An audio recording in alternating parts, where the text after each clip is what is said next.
నమస్కారం. మనం ఇప్పుడు చాలా సులభం అనుకుంటున్నాం బయాలజికల్ సైన్సెస్. మరి అంతే సులభము అంతే కఠినంగా ఉన్నటువంటి ఈ సబ్జెక్టు ఏ విధంగా చదివితే 10 GPA తెచ్చుకోవచ్చు, అలాగే ఈజీగా సులభంగా పాస్ కావచ్చు అనేటువంటి దాన్ని తెలుసుకుందాం. బయాలజికల్ సైన్సెస్ ఈ సంవత్సరం నుంచి మనం గమనించాల్సిన అవసరం ఏంటి అని అంటే, పేపర్ 1.5 అవర్ ఉంటుంది, ప్రత్యేకమైనటువంటి ఒక రోజు ఉంటుంది. గత సంవత్సరం మనం ఈ biological sciences paper physical science paper 2 కలిపి 15 నిమిషాల డిఫరెన్స్తో రాశాం. కానీ ఈ సంవత్సరం గుర్తుపెట్టుకోండి, ఇది ప్రత్యేకమైనటువంటి ఒక రోజు కండక్ట్ చేయడం జరుగుతుంది. బయాలజికల్ సైన్సెస్ అనగానే మనకి గుర్తు రావాల్సినటువంటి ఒక అంశాలు అంటే, ప్రతి పేపర్కు లాగే దీంట్లో 2 భాగాలు ఉంటాయి. ఒకటి పార్ట్ ఏ, రెండవది పార్ట్ బి. పార్ట్ ఏకి వచ్చేటప్పటికి మనం ఇందులో కంప్లీట్గా అంటే వెరీ షార్ట్ క్వశ్చన్స్ మరి అలాగే ఇక్కడ ఎస్సే టైప్ ఆఫ్ క్వశ్చన్స్, ఈ 3 రకాల క్వశ్చన్స్ ఉంటాయి. ఈ 3 రకాలైన క్వశ్చన్స్లో ఫస్ట్ బిట్లో వచ్చేటప్పటికి 3 క్వశ్చన్స్ ఉంటాయి, ఈచ్ క్యారీస్ 2 మార్క్స్. సెకండ్ బిట్లోకి వచ్చేటప్పటికి 3 క్వశ్చన్స్ ఉంటాయి, ఈచ్ క్యారీస్ 4 మార్క్స్. థర్డ్ బిట్లోకి వచ్చేటప్పటికి 3 క్వశ్చన్స్ ఉంటాయి, ఈచ్ క్యారీస్ 6 మార్క్స్. కానీ మనం ఆన్సర్ చేయాల్సినటువంటి 2 మాత్రమే, ఒకటి చాయిస్ కింద వదిలేసేటువంటి ఒక అవకాశం ఉంటుంది. సాధారణంగా బయాలజికల్ సైన్సెస్ని మనం అందులో ఉన్నటువంటి ఒక చాప్టర్స్ని అవగాహన చేసుకున్నట్టయితే, ముందు చాప్టర్లు ఏంటో తెలిస్తే జవాబులు రాయడం ఎగ్జామినేషన్లో చాలా ఈజీ అవుతుంది. అయితే వీటన్నిటిని కూడా అకాడమిక్ స్టాండర్డ్స్ మనకు తెలిసి ఉండాలి, చాప్టర్లు తెలిసి ఉండాలి. అకాడమిక్ స్టాండర్డ్స్కి వచ్చేటప్పటికి 7 ఉన్నాయి, కానీ మనం 6 and 7 కలిపి ఒకటిగా ఇప్పుడు మనం సూచిస్తున్నాం. అకాడమిక్ స్టాండర్డ్ 1లో వచ్చేటప్పటికి కన్సెప్చువల్ అండర్స్టాండింగ్ 40% ఉంటుంది, 18 మార్క్స్ కవర్ చేయడం జరుగుతుంది. దీనిలో మనం బాగా గమనించాల్సిన ఒక అంశాలు ఏంటి అని అంటే, ఎగ్జాంపుల్స్ వస్తాయి. అంటే give the example for autotrophic type of nutrition, so give the example for vegetative reproduction. ఇలా అన్ని ఎగ్జాంపుల్స్ సంబంధించినటువంటి ఒక క్వశ్చన్స్ వచ్చేటువంటి ఒక అవకాశం ఉంటుంది. అంటే ఎగ్జాంపుల్స్ దాని మీద అడుగుతూ ఉంటూ ఉంటారు. అలాగే what are the different types of the respiratory organs in different types of animals. రకరకాల యానిమల్స్లో మనం ఎగ్జాంపుల్స్ అడుగుతూ ఉంటాం. ట్రాన్స్పోర్టేషన్స్ దాని మీద అడుగుతూ ఉంటాం. లేకపోయినట్టయితే మనం రిప్రొడక్షన్ దానికి సంబంధించినటువంటి దాన్ని అడుగుతూ ఉంటాం. తర్వాత ఎక్స్క్రీటరీ ఆర్గాన్స్ దాని మీద ఎగ్జాంపుల్స్ అడుగుతూ ఉంటాం. అందువల్ల ఎక్స్క్రీటరీ ఆర్గాన్స్ ఏ యొక్క జీవిలో ఏ ఎక్స్క్రీటరీ ఆర్గాన్స్గా ఉన్నాయి, మనకి ఆ ఒక్క జాబితాని కనుక మనం తయారు చేసుకున్నట్టయితే ఎగ్జాంపుల్స్ అనేటువంటి ఒక దానికి చేస్తే ప్రతి పాఠంలో కూడా అంటే ప్రతి లెసన్ కూడా which have been divided into 2. ఒకటి యానిమల్స్ గురించి మాట్లాడుతుంది, ఒక పార్ట్ ప్లాంట్స్ గురించి మాట్లాడుతుంది. కాబట్టి దానిలో మనం ఎగ్జాంపుల్స్ అనేటువంటి ప్రతి దాని నుంచి ఎగ్జాంపుల్స్ను తీసుకోవాల్సిన అవసరం ఉంటుంది. ఆ ఎగ్జాంపుల్స్ అన్నీ కనీసం మనం ఒక 20-25 ఎగ్జాంపుల్స్ రాసి పెట్టుకున్నట్టయితే మనకు మిగతా అన్ని కూడా చదవడం సులభంగా కనబడుతుంది. అంటే దాన్ని ఒక ప్రత్యేకమైనటువంటి ఒక నోట్స్ లాగా రాసి పెట్టుకోవాల్సిన అవసరం. తరువాత నెక్స్ట్ వచ్చేటప్పటికి అకాడమిక్ స్టాండర్డ్ 1లో కన్సెప్చువల్ అండర్స్టాండింగ్లో differences. What is the difference between photosynthesis and respiration. అట్లా మనం ఆ differences, what is the difference between aerobic respiration and anaerobic respiration. So అట్లా మనం ప్రతి దాంట్లో కూడా ప్రతి చాప్టర్ వైజ్గా అనాలిసిస్ చేసుకోవాల్సిన అవసరం ఉంటుంది. అంటే మనం ప్రతి చాప్టర్ల నుంచి కూడా కన్సెప్చువల్ అండర్స్టాండింగ్ 40% కాబట్టి ప్రతి చాప్టర్ నుంచి అడగవచ్చు. ఈ చాప్టర్ నుంచి ఈ క్వశ్చన్ ఉంటుంది అనేటువంటిది ఏదీ లేదు. Give examples for homologous organs or analogous organs. ఇట్లా మనం ప్రతి దాంట్లో నుంచి కూడా ఎగ్జాంపుల్స్ సంబంధించినవి, డిఫరెన్సెస్ సంబంధించినటువంటి దాంట్లో కూడా మనం డిఫరెన్సెస్ రాసి పెట్టుకోవాల్సినటువంటి అవసరం ఉంది. సో ఫోటోసింథసిస్కి రెస్పిరేషన్కి డిఫరెన్స్ ఏమున్నది. అలాగే మనం చెప్పేటప్పటికి ట్రాన్స్పోర్టేషన్స్లో ఏ విధమైనటువంటి ఒక డిఫరెంట్ కనపడుతూ ఉన్నది ట్రాన్స్పోర్టేషన్స్లో ఆర్గాన్స్లో. సో అందులో ఇంకా ముఖ్యంగా మనం గమనించాల్సినటువంటి దాంట్లో ఎవల్యూషన్ అంటే ఏ విధమైనటువంటి ఒక మార్పు పొందుతూ ఉంది. రెస్పిరేటరీ ఆర్గాన్స్ లోయర్ యానిమల్స్ నుంచి హయ్యర్ యానిమల్స్కి వచ్చేటప్పటికి ఏ విధంగా ఎవాల్యుయేట్ అయినాయి, అలాగే ఎక్స్క్రిటరీ ఆర్గాన్స్ వచ్చేటప్పటికి లోయర్ యానిమల్స్ నుంచి హయ్యర్ యానిమల్స్కి వచ్చేటప్పటికి ఏ విధంగా ఎవాల్యుయేట్ అయినాయి. ఇట్లా ప్రతి అంశాలపైన ఒక దృష్టి అంటే ఎక్స్ప్లెనేషన్ తరువాత మనం కనుక చూసినట్టయితే అంటే డిఫరెంట్ మనం ఫస్ట్ చాప్టర్ నుంచి పోయినట్టే అంటే డిఫరెంట్ టైప్స్ ఆఫ్ మనకి న్యూట్రిషన్స్ ఉన్నాయి. Autotrophic, heterotrophic, saprophytic, parasitic type of nutrition, ఇట్లా చాలా న్యూట్రిషన్స్ ఉన్నాయి. అంటే అది మనం చూసేసి అవి యానిమల్స్లో ఎలా ఉన్నాయి, మరి ప్లాంట్స్లో ఎలా ఉన్నాయి. యానిమల్స్కి వచ్చినట్టయితే what is a nutrition, what type of nutrition is taken place by particular organism. So హ్యూమన్కి వచ్చేటప్పటికి న్యూట్రిషన్కి వచ్చేటప్పటికి మళ్ళీ digestive organs, different types of digestive organs. What are the different types of digestive organs are there? So we have to give the example for that. So our digestive organs lo what type of enzymes are there, what types of hormones which are including in the digestion process. So ఇది explanation కోసం మనకు వస్తూ ఉంటుంది మనకి. So ఒక question అంటే what is photosynthesis మనం కనుక ఒక ఫోటోసింథసిస్ ఈక్వేషన్ కనుక కంప్లీట్గా చదివినట్టయితే మనకు అందులో ఫోటోసింథసిస్ మొత్తం క్వశ్చన్స్ని మనం ఆన్సర్ చేయొచ్చు. ఎందుకంటే CO2 carbon dioxide is essential for photosynthesis process. So ఆ CO2 మీద చదువుతాం.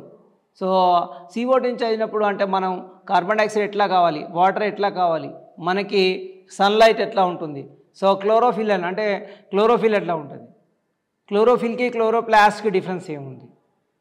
సో ఇట్లా చాలా అంశాలు మనం చాలా అంశాలని ఎక్కడ అంటే ఒక క్వశ్చన్ని ఒక కాన్సెప్ట్ తెలిసినట్టయితే ఆ క్వశ్చన్ని మనం ఈ 6-7 ఏదైతే ఉన్నాయో అన్ని అకాడమిక్ స్టాండర్డ్స్ లోపలికి మనం చేంజ్ చేసుకోవచ్చు.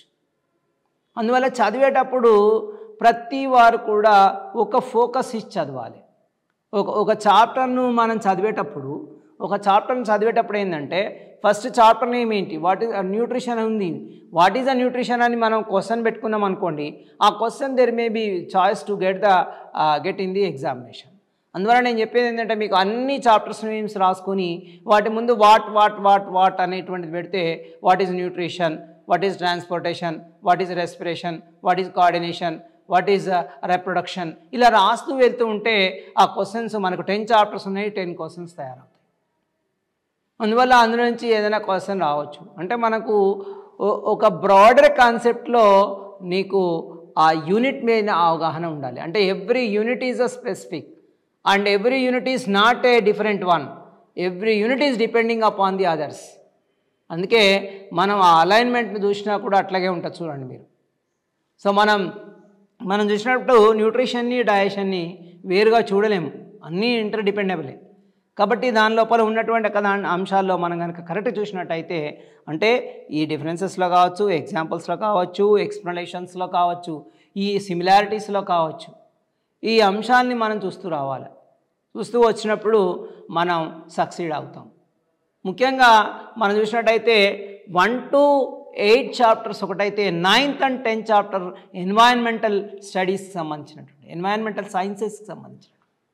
కాబట్టి అందులో నుంచి మనకు ఖచ్చితంగా మార్క్స్ స్కోర్ అయ్యేటువంటి అవకాశం 2 to 6 మార్క్స్, 2లో అడగచ్చు, 4లో అడగచ్చు, 6లో అడగచ్చు. సో కాబట్టి ఎన్వైరన్మెంటల్ స్టడీస్, ఎన్వైరన్మెంటల్ సైన్సెస్ అవి ఆ 9th 10th చాప్టర్లో give a focus on that, మర్చిపోవద్దు. అలానే సెకండ్ అకాడమిక్ స్టాండర్డ్స్కి వస్తాం, asking questions and making hypothesis. ఇప్పుడు ఆస్కింగ్ క్వశ్చన్ పక్క పెట్టేస్తే making hypothesis. So if the mitochondria is not there, what will happen? Mitochondria లేకపోతే ఏమవుతుంది? If the lungs are not function, what will happen? If the kidneys are not function, what will happen? If the liver does not function, what will happen? So ఇలాంటి క్వశ్చన్స్లో what will happen అంటే ఎవరు రాశారు, నేను ఇంతకుముందు evaluate చేసినట్టు దాంట్లో what will happen అంటే will die sir అంటే డైరెక్ట్లీ డై కాదు, వాట్ విల్ హ్యాపెన్ ఏమవుతుంది అంతా రాయాలి. కిడ్నీ ఫెయిల్యూర్ అవుతే ఏమవుతుంది అంటే ప్రాసెస్ ఏమవుతుంది అంటే ఎలిమినేట్ కాదు, వేస్ట్ మెటీరియల్ ఎలిమినేట్ కాదు బ్లడ్ నుంచి. వేస్ట్ మెటీరియల్ కనుక ఎలిమినేట్ కాకపోయినట్టయితే అదంతా కూడా కీటోన్స్గా అవుతాయి, కీటోసిస్ వస్తుంది, దానివల్ల బాడీ పాయిజన్ అవుతుంది. So these are the things we have to keep in our mind whenever we are writing. If that is not there, mitochondria లేకపోతే ఏమవుతుంది, మైటోకాండ్రియా లేకపోతే power houses of the cell, energy దానిలో storage అవుతుంది. Energy storage కాకపోతే ఆటోమేటిక్గా cell functioning ఉండదు. Cell functioning ఉన్నప్పుడు metabolism జరగదు. జరిగినప్పుడు ఇతర ఏ కార్యక్రమాలు జరగవు. జరగడం మూలన అంటే ఆర్గానిజంగా ఉండదు. అంటే ఒకటి బయాలజికల్ సైన్సెస్ రాసేటప్పుడు సైంటిఫిక్ వర్డ్స్ని రాయండి. మన సొంతమైనటువంటి ఒక పదాలు కాదు, ఆ పదాలకు ఆ పదాలనే రాయాలి. అందువల్ల use the scientific words especially while writing biological sciences paper. So మనం అదొకటి బాగా గుర్తుపెట్టుకోవాలి. హైపోథెటికల్ క్వశ్చన్స్ను we may get from any chapter, there is no అంటే బయాస్ ఇన్ ఇట్. అందులో రిప్రొడక్షన్లో రావచ్చు, కోఆర్డినేషన్లో రావచ్చు, ఏదైనా కూడా రావచ్చు. If the cell division does not takes place, what will happen? నేను మీకు ఎగ్జాంపుల్స్ కొన్ని వస్తున్నా. కాబట్టి అట్లాంటి దాంట్లోంచి please focus on that, particularly especially in hypothetical questions. Next, if I come into the before going to the other academic standard, 5% weightage will be given to the second academic standard and 2 marks we can expect in the examinations. And when we come into the third academic standard, experimentation and field investigation, whereas the experiments మనం ఒక్కసారి కనుక చూస్తే lab activity అని రాసి ఉంటుంది మన text బుక్లో. ఆ ల్యాబ్ యాక్టివిటీని కనుక చూస్తే మ్యాక్సిమంగా 7 to 8 ఉంటాయి మనకి. ఆ 8 ల్యాబ్ యాక్టివిటీస్ని కనుక మనం చూసుకున్నట్టయితే 1 lab activity we are going to get in the examination compulsorily. So ఆ ల్యాబ్ యాక్టివిటీ రాసేటప్పుడు కూడా మనకు ఒక సిస్టమ్ ఉంది. ఒక ల్యాబ్ యాక్టివిటీ మీద 2 types of questions, 3 types of questions ఉంటాయి. నెంబర్ 1 2 marks క్వశ్చన్స్లో రావచ్చు. నెంబర్ 2 వచ్చేసి మనకి 6 marks క్వశ్చన్స్లో. నెక్స్ట్ వచ్చేటప్పటికి మనకు ఓబీజీలో కూడా కనబడచ్చు. కాబట్టి ఇక్కడ రాసేటప్పుడు ఏం రాయాలా అంటే what is the aim of the experiment, what are the materials are used for the experiment, what type of procedure you follow for that, and confirmation test, lastly result. So these are the steps to be followed while writing the lab activity. Lab activity రాసేటప్పుడు ఈ స్టెప్స్ను కంపల్సరీగా మర్చిపోకుండా రాయాలి మనం. కాబట్టి మనం దీనికి 18% weightage is allocated for that and 9 marks will get it.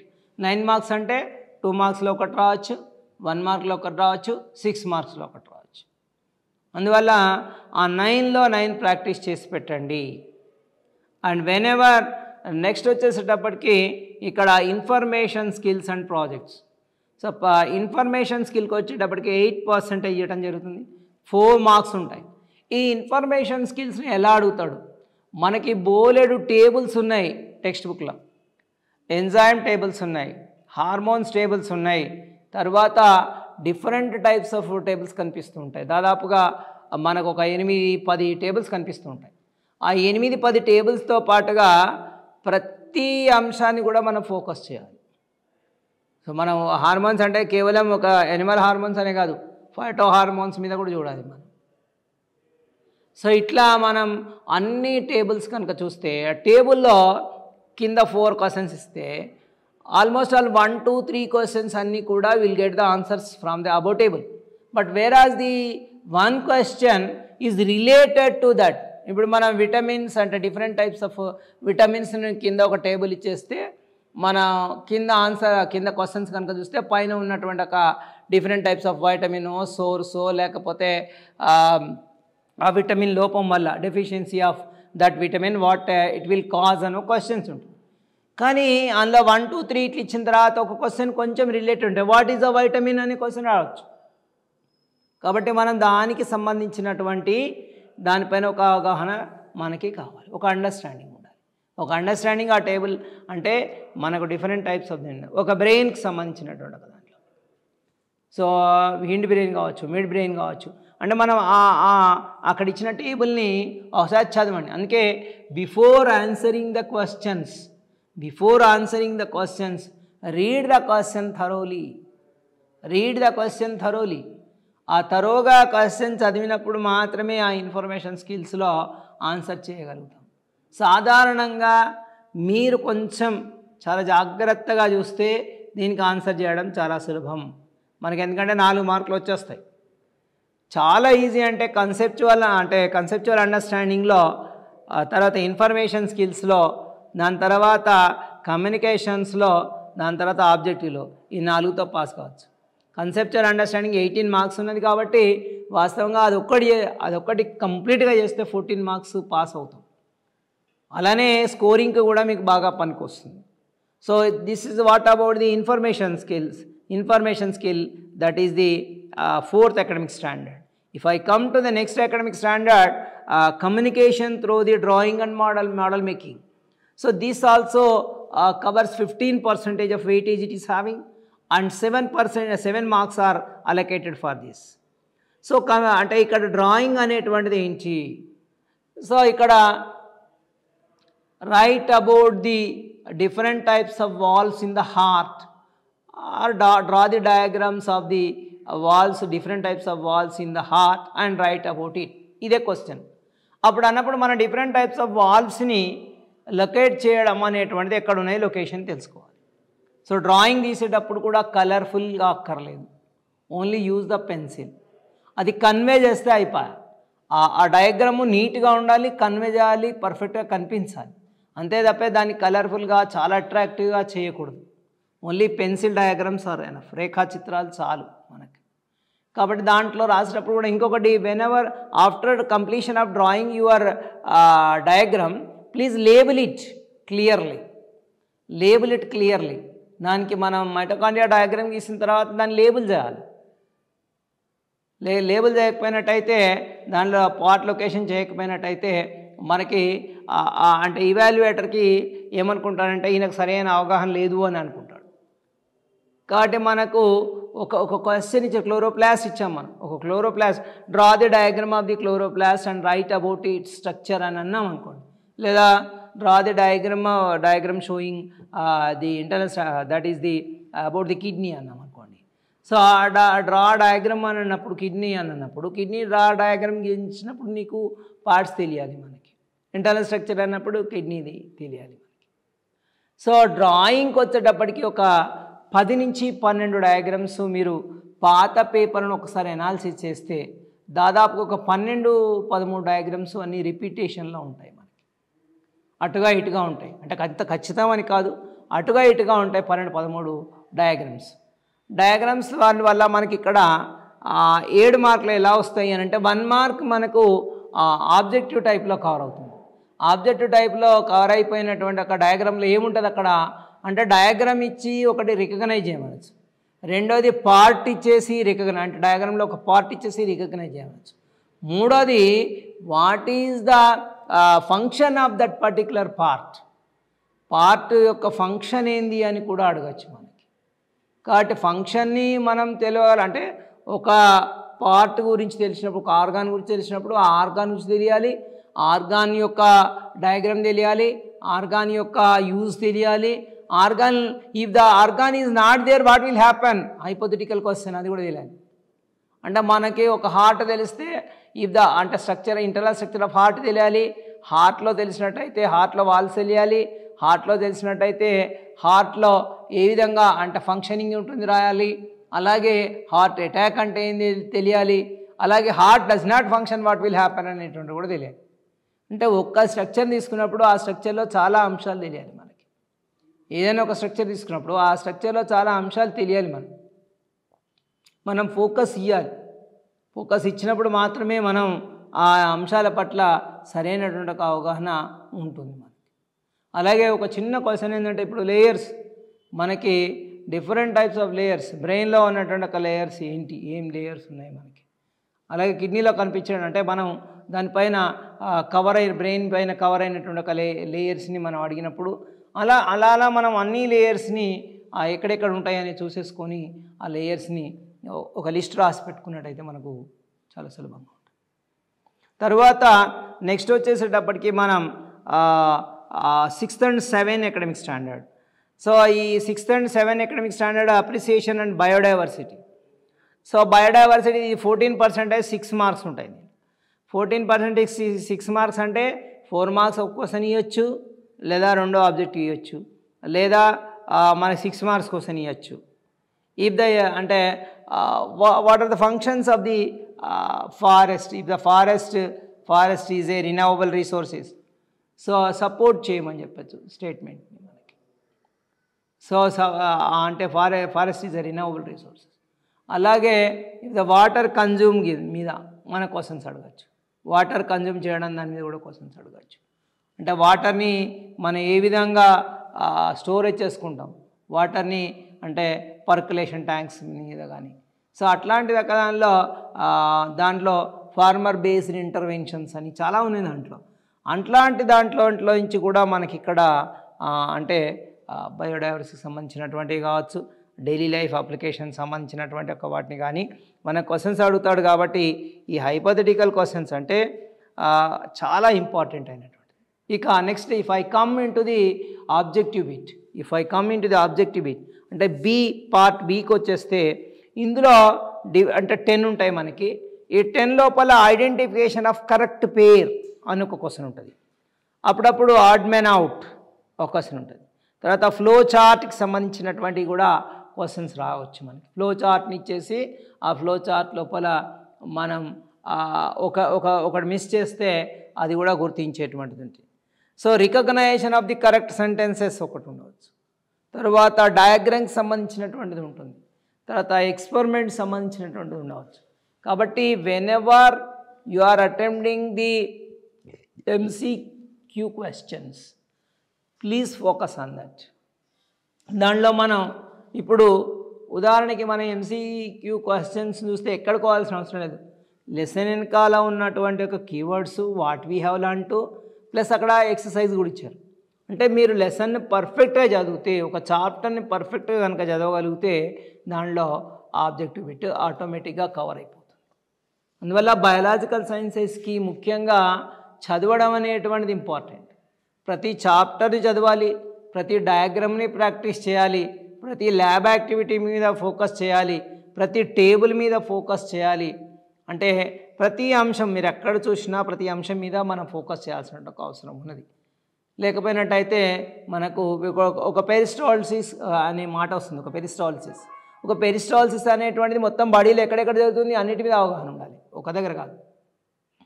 అలాగే రివర్స్ పెరిస్టాల్టిక్ మూమెంట్ మీద కూడా అవగాహన ఉండాలి మనకి.